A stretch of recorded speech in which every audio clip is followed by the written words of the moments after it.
यदि वो पैसोवर पर्व के दिन उसका बलिदान हुआ, अखमीरी रोटी के पर्व के समय वो कब्र में था, फर्स्ट फ्रूट के पर्व में उसका रिजरेक्शन हुआ, पेंटिकोस्ट के पर्व में कलीसिया का जन्म हुआ, इसका अर्थ ये होता है कि फीस्ट ऑफ ट्रम्पेट में कलीसिया का रैप्चर और प्रभु यीशु का दूसरा आगमन हो सकता है। क्यों? क्योंकि वे 4 पर्व सब टाइम के हिसाब से हुए, डेट के हिसाब से हुए। इसका अर्थ कि 5वां पर्व जो है वो भी उस हिसाब से, 5वें पर्व के हिसाब से प्रभु यीशु का गुप्त आगमन हो सकता है।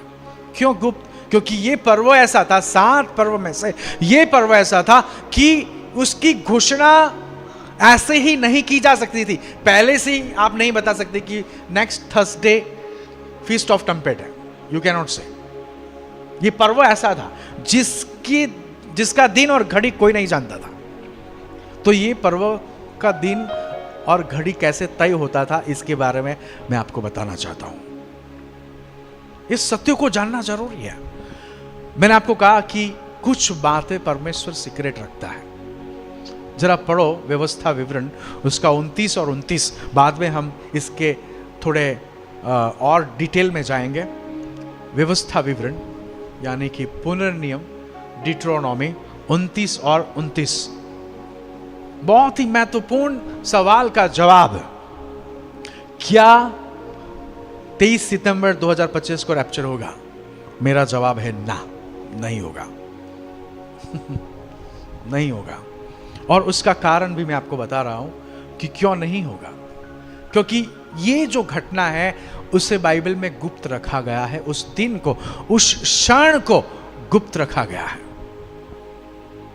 अगर उसे गुप्त रखा गया है तो उसे कोई प्रकट नहीं कर सकता, विरोधाभास नहीं हो सकता। पढ़ो जरा व्यवस्था विवरण, उसका 29 और 29 में क्या लिखा है? गुप्त बातें। हाँ, कैसी बात है? गुप्त गुप्त गुप्त बातें हमारे परमेश्वर यहोवा के वश में है। सब बोलो आमेन। आमीन। अब ये कई सारी ऐसी गुप्त बातें हैं, उसमें से एक है रैप्चर। रैप्चर का दिन और क्षण, मैं दिन की बात कर रहा हूं, महीने और वर्ष की नहीं। सबको ये समझना चाहिए, वो दिन और वो क्षण। लेकिन हम ये जान सकते हैं कि वो ऋतु आ चुकी है। हम ये कह सकते हैं कि कभी भी वो दिन और वो क्षण घोषित हो सकता है। That can happen any time. अगले क्षण में भी हम आसमान में उठा लिए जा सकते हैं। That can happen. Why? Because we are already about to finish 2000 years प्रभु यीशु से, कलीसिया के जन्म से लेकर। तो यहां पर लिखा है, फिर से पढ़ो 29 पद को। गुप्त बातें, गुप्त बातें हमारे परमेश्वर यहोवा के वश में है। सब बोलो आमेन। आमीन। हमारे परमेश्वर यहोवा के वश में है। फिर क्या लिखा है? परंतु जो प्रकट की गई है, हाँ, जिन बातों को प्रकट कर दिया गया है, हाँ, वे सदा के लिए हाँ, हमारे और हमारे वश में रहेगी। सब बोलो आमेन। नीति वचन उसका 25 और 2 पद भी पढ़े। परमेश्वर की महिमा हाँ, गुप्त रखने में है। देखो, कुछ चीजों को अगर उनकी महिमा को आपको बनाए रखनी हो तो उसको गुप्त रखने में फायदा है। अगर आप उसे गुप्त नहीं रखते तो परमेश्वर की महिमा पर उसकी असर होती है। फिर से पढ़ो उस पद को। देखो, मैं बहुत ही लॉजिकली आंसर दे रहा हूं। मैं प्रूव कर रहा हूं कि 24 सितंबर 2025 को रैप्चर नहीं होने वाला। It is not going to happen. क्यों? क्योंकि विरोधाभास है इस बात में, और वो क्या है थोड़ी देर में बताता हूं मैं आपको। पढ़ो जरा। परमेश्वर की महिमा हाँ, गुप्त रखने में है। परमेश्वर की महिमा कुछ चीजों को जिसे गुप्त रखा गया है उसे गुप्त रखने में है। फिर परंतु राजाओं की महिमा हाँ, गुप्त बात का पता लगाने से होती है। अगर गुप्त बात पता लगा ली तो उसमें उनका महिमा होता है। लेकिन परमेश्वर की महिमा कुछ बातों को गुप्त रखने में है। अभी परमेश्वर ने रैप्चर का दिन और क्षण गुप्त रखा है। पौलुस ने क्या कहा पता है? आज सुन लो, कान खोलकर सुन लो। पौलुस ने ये कहा कि हमने जो सुसमाचार आपको प्रकट किया है, कल को उठ के हम कुछ और सुसमाचार आपको बताएं, या फिर कोई स्वर्गदूत आप पर आपको वो सुसमाचार बताए, तो वो श्रापित हो। समझ रहे हो आप मेरी बात को? बहुत गंभीर बात है ये। पढ़ो जरा गलातियों की पत्री, उसका पहला अध्याय, उसका 8 पद। देखो, जिसका दिन और घड़ी कोई नहीं जानता, उसके बारे में तय करना इज फुलिशनेस। It's wrong. मेरे कुछ शब्द हार्ड हो सकते हैं, लेकिन देखो, मैं प्यार करता हूं कलीसिया को और दुनिया के लोगों को। आप भ्रम में ना हो। मैं उन लोगों की चिंता कर रहा हूं कि जो लोग विश्वास से पीछे हटने वाले हैं, क्योंकि वे सत्य नहीं जानते हैं। क्योंकि वो तो 23-24 सितंबर को रेडी है, रेडी टू गो, लेकिन पता चला 25 आ गए और कुछ हुआ नहीं, और टाई फूस। उस इंसान को निराशा घेर लेगी, उस इंसान को मजाक करने वाले घेर लेंगे, ठट्ठा करने वाले घेर लेंगे, और वो कहेगा मैं आज के बाद चर्च में नहीं जाऊंगा, बाइबल भी नहीं पढ़ूंगा, और ये मसीह लोग को से बात भी नहीं करूंगा मैं। This is going to happen. पढ़ो जरा गलातियों की पत्री, उसका पहला अध्याय 8 पद। क्या लिखा है? परंतु हाँ, यदि हम या स्वर्ग से कोई दूत भी, देखा, जोशुआ जो साउथ अफ्रीका के पासबान है, उन्होंने कहा कि प्रभु यीशु खुद मेरे दर्शन में आए और मुझे बताया कि 23-24 सितंबर 2025 को रैप्चर होगा। लेकिन पौलुस कहता है कि यह संभव है कि प्रकाश, जो शैतान है, वो भी प्रकाश का वेश ले सकता है, भेष धर सकता है। और क्या लिखा है आगे? पढ़ो जरा। परंतु यदि हम या स्वर्ग से कोई दूत भी उस सुसमाचार को छोड़ जो हमने तुमको सुनाया है, कोई और सुसमाचार तुम्हें सुनाए, तो शापित हो। तो वो क्या हो जाए? देखो, पहले जो हमने बताया उससे कुछ अगर विरोधाभास है, कॉन्ट्रडिक्ट्स है, तो आप स्वीकार मत करना, ऐसा पौलुस कहता है। हो सकता है मेरे से गलती हो जाए, पौलुस कह रहा है, या कल को उठ के मैं कुछ और बताने लगूं आपको, तो पौलुस कहता है मेरे पर भी विश्वास ना करना, और स्वर्ग से कोई दूत उतर के आपको कहता है तो वो श्रापित हो जाए। बहुत गंभीर बात है। 2 Corinthians chapter 11 verse 14। मैं चाहता हूं कि आप जानो कि हर दर्शन पर आप विश्वास नहीं कर सकते। आपको दर्शन को जांचना है, टेस्ट करना है बाइबल के वचनों के द्वारा कि क्या वो कॉन्ट्रडिक्ट तो नहीं कर रहा है। उसी दर्शन को हम स्वीकार सकते हैं जो बाइबल के साथ सहमति रखता हो। हर दर्शन को हम स्वीकार नहीं कर सकते हैं। पढ़े जरा, मैंने जो कहा करंथियों में, यह कुछ अचंभे की बात नहीं। देखा, इट्स नॉट सरप्राइज, अचंभे की बात नहीं है। कौन सी भाई? क्योंकि शैतान आप भी ज्योतिमय स्वर्गदूत का शैतान क्या कर सकता है? ज्योतिमय स्वर्गदूत का रूप धारण करता है। रूप धारण करता है। पता चला आप कह रहे हो कि भाई आप स्वर्गदूत से बात कर रहे हो, और पता चला आप शैतान से बात कर रहे हो। बाइबल स्पष्ट रीति से कहता है कि शैतान, फिर से पढ़ो, शैतान क्या कर सकता है? क्यों यह कुछ अचंभे की बात नहीं, क्योंकि शैतान आप भी ज्योतिमय स्वर्गदूत का रूप धारण करता है। शैतान ज्योतिमय स्वर्गदूत का रूप क्या कर सकता है? धारण कर सकता है। अब सोच लो आप कि जो बात आपको कही जाती है किसी स्वर्गदूत के द्वारा, और ये दावा किया जाता है कि प्रभु यीशु ने मुझे दर्शन दिया है, तो वो दर्शन और बाइबल मैच होना चाहिए। इट शुड नॉट कॉन्ट्रडिक्ट, विरोधाभास नहीं होना चाहिए।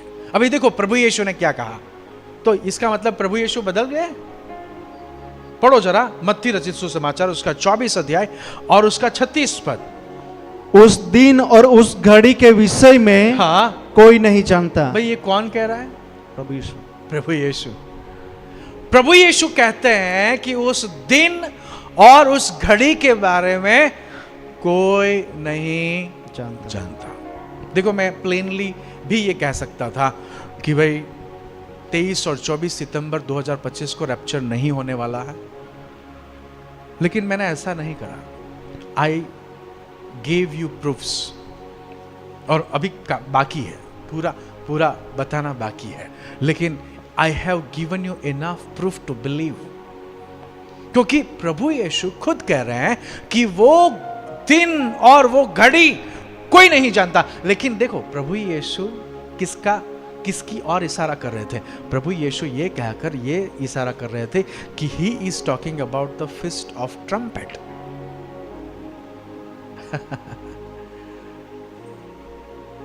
वो इशारा कर रहे थे योम तेरुआ की तरफ, वो इशारा कर रहे थे फीस्ट ऑफ ट्रम्पेट्स की तरफ, वो इशारा कर रहे थे रोश हशन्ना की तरफ। लेकिन पहले हम यहां पर देख ले, प्रभु यीशु कहते हैं कि वो दिन और वो घड़ी कोई नहीं जानता। और जोशुआ, पासबान जोशुआ जो साउथ अफ्रीका के है, वो कहते हैं कि प्रभु यीशु आकर उसे कहता है कि 23 और 24 सितंबर 2025 को रैप्चर होगा।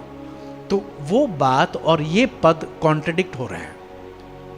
एक तरफ बाइबल में प्रभु यीशु हमको ये कहते हुए दिखते हैं कि वो घड़ी और वो क्षण कोई नहीं जानता, और एक तरफ पासबान जोशुआ कहते हैं कि 23 और 24 सितंबर 2025 को रैप्चर होगा कलीसिया का। खुद प्रभु यीशु ने मुझे बताया। यीशु का नाम लेकर मुझसे कुछ बेचा नहीं जा सकता और खरीदा नहीं जा सकता। You cannot sell lie to me by using the name of Jesus.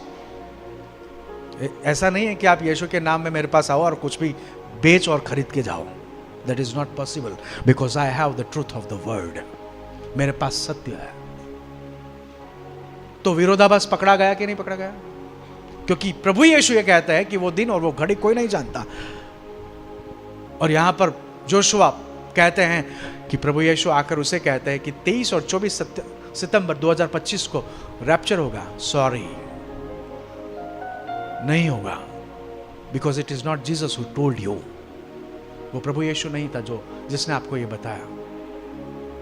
No, मुझे कोई तकलीफ नहीं है अगर 23-24 को हो जाए। आई डोंट, मुझे तो और भी अच्छा लगेगा, क्योंकि मैं तो काफी लंबे अरसे से इंतजार कर रहा हूं उस घटना का, आसमान में जाने की घटना का। मुझे कोई तकलीफ नहीं है, लेकिन मैं परमेश्वर के सत्य वचन को जानता हूं। प्रभु यीशु ये कहते हैं, फिर से पढ़ो, बार बार पढ़ो। अगर किसी को शक हो तो बार बार पढ़ो। You will know it, you will know the truth. आपको सत्य जानना जरूरी है ताकि आपको कोई उल्लू ना बनाए, आप निराश ना हो जाए और विश्वास से पीछे ना हटे, क्योंकि कई सारे लोग विश्वास से पीछे हटने वाले हैं। पढ़ो जरा।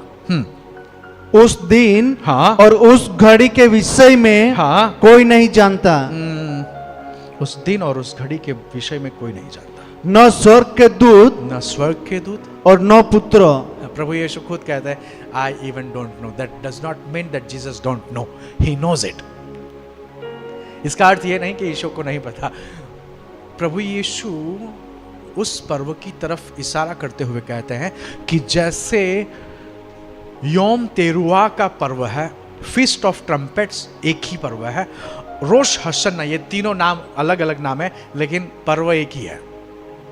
उस तरफ प्रभु यीशु इशारा करते हुए कहते हैं कि जिसका दिन और घड़ी कोई नहीं जानता। भाई ऐसा क्यों? प्रभु यीशु भी हमें उस पर्व की ओर इशारा करते हैं, लेकिन प्रभु यीशु क्या कहना चाहते हैं? पढ़ो जरा आगे क्या लिखा है।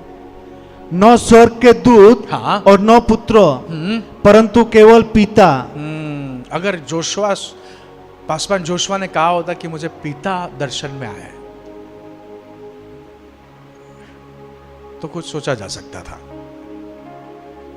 क्योंकि ऑथोरिटी पिता के पास है उसके डिक्लेयर करने की। अगर आप 25 अध्याय में चले जाते हो तो वहां पर हम देखते हैं 10 कुंवारियों को, 5 मूर्ख और 5 ज्ञानी। हम वहां पर देखते हैं वो दूल्हा कब आएगा पता नहीं है, वो सब इंतजार कर रहे हैं। देखो दूल्हे को भी पता है, लेकिन he does not have authority to declare his date of marriage. यहूदी समाज में यह व्यवस्था है कि वो अथॉरिटी सिर्फ पिता के पास है। इसका अर्थ ये नहीं कि बेटे को नहीं पता कि भाई मेरी शादी कब हो रही है। He knows, but authority is with father. पिता के पास अधिकार है। तो यहां पर हम देखते हैं कि ये जो घटना है, इससे हमें पता चलता है कि ये विरोधाभास है। इसका अर्थ, ये बात जो 23 और 24 सितंबर 2025 की निकली है वो गलत है।